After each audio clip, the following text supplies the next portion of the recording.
Հարգելի նախագահություն, հարգելի գործընկերներ, ես ճիշտն ասած ինձ, բայց շատ վատ է գործընկերներ Հայաստան խմբակցության, որ գնում եք, մասնավորապես դուք, պարոն Քոչարյան, թե դժվար չի, լավ կլինի մնայիք, էլի։ Գիտեմ, այդ թվում նաև այդ կոնտեքստում, էլի, ոչինչ, լը կհասցնեք, վստահ եմ։ Չեք պատկեր, ես ինձ սառնասիրտ ու հավասարակշիռ մարդ եմ համարում, բայց չեք պատկերացնում երեկվանից ինչ ջանք եմ գործադրում, որ հանգարց չշեղվեմ, էլի, որովհետև այն ինչ տեղի է ունենում ու այն ինչ այս ամբիոնից խոսում են, մասնավորապես երեկվանից սկսած դեպքերի հետ կապված, ու ոնց են գործընթացները անձնավորում, գալով ստեղ մեզ մեղադրելով խնդիրները անձնավորելու մեջ։ Ես Տիկին Խամոյանը քանից տեղ է, ինքն է այսօր վերջի մեխը խփել, որ որոշել եմ, որ չէ պետք է այս թեմայով խոսամ, բայց պետք է հնարավորինս զգուշ խոսամ, որովհետև չեմ սիրում այդ թեմաները, էլի, չեմ սիրում մարդկանց ընտանիքների մասին խոսալ։ Մի քիչ հետի տենց առավելևս այս ամբիոնից չեմ կարծում, որ այդքան է պատշաճ չէ, բայց այս դեպքում պետք է ասեմ անպայման, էլի։ Հա, ու մեխը ի դեպ են չի, որ ինձ գովացել եք, ես գիտեմ, որ դուք ինձ շատ եք հավանում։ Մեխը բոլորովին այլ տեղն է, էլի։ Ուրեմն երեկվանից ինչ է տեղի ունենում, ասում են ժամը 7-ից, ճակերտավոր Սպայդերմեն են ասում, հումորային ֆոն տալով, եկել են մեր տուն խուզարկելու, իմ համար ինչ զարմանալի է, որ ժամը 7-ին առավոտյան կրծեր Ռոբերտը դուր է բացում անծանոթ մարդկանց դեմ։ Չգիտեմ, ում տանն է տենց, որ դուք թողում եք ձեր փոքր երեխաները դուր բացեն անծանոթ մարդկանց, ինչ անհասկանալի է, էլի։ Որ գործընկերներս այդ կոնտեքստում հելնում են, ասում են, եղբայր, պետք չի թաքնվել, էլի, այդ երեխեքի մասը մի եկեք ասեք ստեղ, էլի, ճիշտ չի դա, լրիվ այլ մասին է գործընթացը, չէ, գալիս են, տալիս են էմոցիա ստեղ, երեխեք, հայկին, հայր, ու ինչ է տեղի ունենում, էլի, դա ինչի համար է արվում։ Մի կարևոր բան կա, ոչ մեկ չի հելնում այս ամբիոնից ասում, հա, քաղաքական հրահանգ ասում են, բայց ոչ մեկ չի ասում, շինցուկ քրեական գործը, ապօրինի է, ոչ մեկ չի ասում, քաղաքական հետապնդում լավ, հետի ոչինչ, բայց դա պատահում է, հետել է պատահում, բայց գործի վերաբերյալ ոչ մեկ ոչ մի բան չի ասում, բոլորը ասում են մի բան է, ընտանիք եք ձերբակալում, 75 ամյա տարեց մարդ, իր կինը, քույրերը, ես ափսոսում եմ, որ պարոն Քոչարյան գաս, որտեղ իրան ուզում էի հարց տալ, ինքը իրան հիմա կամֆորտ է զգում, ես ենթադրում եմ, որ ինքը իրան դիսկամֆորտ է զգում, բայց ոչ այն պատճառով, որ իր եղբոր վերաբերյալ ինչ-որ իրավապահ մարմինները հիմա գործառույթներն են իրագործում այդ թեմայով, կարծում եմ դիսկամֆորտ է, բայց այն թեմայով, որ հարգելի Հայաստան դաշինքի գործընկերներ, Տիկին Խամոյան, դուք, պարոն Մանուկյանը, Գեգամ, Տիկին Գալստյան, դուք որ այդ բանը ասում եք ստեղից, այս ամբիոնից, մայր, 3 երեխաներ, քույր, հետո մի հատ սենց ֆոն կա, պապին կալանք է, տատին ձերբակալված է, հələ մայր ասում են ոչինչ, որ ձերբակալված է պրինցիպի, բայց քուրն էլ, ով է պահելու, ու ստեղ մի հատ մեղ գալի խփում է Տիկին Խամոյանը, հայրը չկա։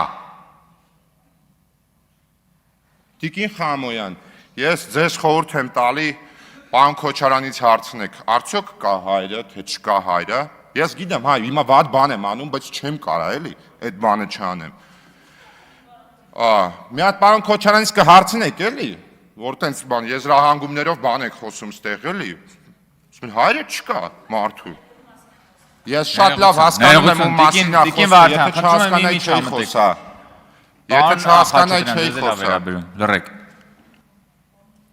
Պարոն Քոչարյանից այդ պահը հարցրեք ամեն դեպքում, ես կարծում եմ իր կողմից ավելի ազնիվ կլինի, եթե ինքը իր ֆրակցիայի գործընկերների հետ հնարավորինս անկեղծ եւ ազնիվ լինի, որպեսզի դուք այս ամբիոնից չգաք խոսակ այն բաները, որոնցից ընդհանրապես տեղյակ չեք, այո, երեխաներին քաղաքական նպատակներով, քաղաքական նպատակներից ելնելով ձեր անձնական պաշտպանության համար օգտագործելով։ Մի արեք այդ բանը, էլի, պետք չի։ Անցած անգամ խնդրեցի մարտի մեկից չխոսակ, ոնց որ պարոն Քոչարյանը, այդ պահը մի ընդհատեք, Տիկին Խամոյան, ես ձեր ուշադիր լսել եմ։ Խնդրեցի, ոնց որ այդ պահը մենք իրար հետ ոնց որ ըմբռնումով հասկացանք, ոնց որ այսօր է զարմացա ճիշտն ասած, որ չի գրանցվել։ Դրա վրա էլ ուշադրություն դարձրեք։ Պարոն Քոչարյան չի գրանցվել, բայց գրեթե ամբողջ ֆրակցիան գրանցվել է։ Ու ֆրակցիան չի ասում, հիմնականում էլի եմ ասում, շինցու քրեական գործա, ապօրինիա, էսա, այնա, ֆրակցիան խոսում է երեխեքի մասին։ Մեկ էլ դե ընտանիքի ուժեղության ու այդ հաղթանակած նախագահը իսկականից մի օր ինձ կբացատրեք, ոչ մի ձև չեմ կարող տեղավորցնեմ։ Ոչ մի ձև չեմ կարող այդ պահը հասկանամ։ Անկեղծ օրինակ, որ մեզ մեղադրանք եք հնչեցնում, ասում եք կապիտուլյացիա, դե ինչ-որ տենց ոնց որ թվերով, բանով իրար հետ բան բռնող կա, էլի, հələ մարդ կարա գնա մտածի, իսկ ինչու են ասում կապիտուլյացիա։ Գնանք մի հատ այդ թեման ուսումնասիրենք, հասկանանք, էլի, արդյոք ճիշտ է թե սխալ է։ Ոչ որ ասում են Ռոբերտ Քոչարյանին հաղթանակած նախագահ, ուզում հասկանամ ոնց։ Այդ պահը ոնց ստացվեց։ 94 թվի մայիս ամիսը որտեղ, դեկտեմբերը որտեղ։ Ոնց է իրար բռնում չեմ ջոգում։ Բա պիտակա կպցնում են տենց։ Այն չեմ կարա ասեմ։ Ուզում եմ ասեմ, տենց մի քանի հատ արտահայտություն կար։ Պարոն Քոչարյանի կողմից հայտնի էլի։ Եվ ինչ վերաբերվում է քաղաքական հրահանգներից այս ամբիոնից։ Եվ այս ամբիոնը իրականում քաղաքական հրահանգների համար է։ Ինքը հենց դրա համար է։ Եվ այդ քաղաքական հրահանգների համար, այո, քաղաքացիական պայմանագիր կուսակցությունը եւ Հայաստանի Հանրապետության վարչապետը ունեն բավականաչափ լեգիտիմություն, որպեսզի այստեղից տան քաղաքական հրահանգներ,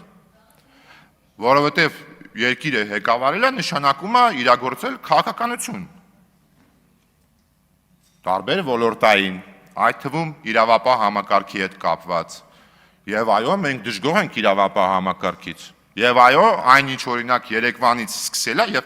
երեկվանից սկսած եմ հատ ուշադրություն եմ դարձնում։ Ես չգիտեմ դուք նկատել եք թե չէ, բայց այս անգամ Հայաստան Դաշինքի գործընկերների մոտ մի քիչ ոնց որ այդ լարվածությունը, որը որ կա, ոնց որ տենց մի քիչ տեղին է։ Սենց շատ հələ տենց այսպես ասած փագագծերը չբացեմ, բայց այս անգամ ոնց որ մի քիչ տեղին է, այն լրիվ են պահն է, որ ասում ոնց որ մոտենում են մեր տներին։ Ինձ միշտ իրականում զարմացրել է մի հետաքրքիր բան, ես էլ եմ այդ պահի հետ պարոն Քոչարյանի հետ բազմիցս ասել եմ, համաձայն եմ, որ ասել են 4 միլիարդ ունի, 6 միլիարդ ունի, 7 միլիարդ ունի, ու երբ որ ինքը հակադարձում է, տենց ասում եմ, լավ, ինչ 4 միլիարդ, տենց 7 միլիարդ, բան։ Ես ուտը շատ վստահ ասում, ես հասկանում եմ ինքը գիտի խնդրեմը որտեղ է, եւ ինքը դրա համար է դե վստահ, որովհետեւ մենք իրականում թիվը հստակ չգիտենք, եւ թիվը մեր ասած թվի հետ չի բռնում։ Դրա համար ինքը վստահ է, գիտի, որ տենց էլի, տենց իսի մի քիչ տենց լոզունգային բառ է, բայց ես գրեթե կասկած չունեմ, որ Հայաստանի Հանրապետությունը իրավապահ համակարգը ի վերջո աշխատելու է պատշաճ, արդյունավետ, բոլոր մարդիկ օրենքի առջև պետք է լինեն եւ լինելու են հավասար, բոլոր այն մարդիկ, անկախ նրանից իրանք որտեղից են, որ կուսակցությունից են, պետք է կրեն պատիժ, պետք է պատժվեն, երբ որ խախտում են օրենքները, եւ քանի որ ընթացքում ես էլ ոնց որ այնուամենայնիվ մի քիչ լարվեցի, որտեւ էլի խոսում եմ ու անդադ այդ պահն է էլի դեմս գալի, այդ ձեր ասած էլի։ Ես հարգելի գործընկերներ, խնդրում եմ ձեզ, երբ որ ձեր հետևից գալիս են իրավապահները, երեխեքի մասը մի խառնեք ստեղ, պետք չի, դա պետք չի անել, դա ճիշտ չի, որովհետև երբ որ դուք խոսում եք քաղաքական հալածանքներից, տեսեք ասեցի ու էլի հիշա, ես քաղաքական հալածանք գիտեք ինչը կհամարեմ, երբ որ օրինակ պարոն Քոչարյանին ԱԱՑ պետի տեղակալը կանչեր մոտը, ու իրան ուղիղ ասել կամ դադարում է զբաղվել քաղաքականությամբ, կամ վերիսվար ընտանիքդ կկորցնենք, այ դա ես կհամարեի քաղաքական հալածանք ու ինքս կգայ կկանգնեի պարոն Քոչարյանի կողքը եւ կասեի, ես ինչ է կատարում, սրանց դեմը պետքա պայքարել, ես ինչ են անում։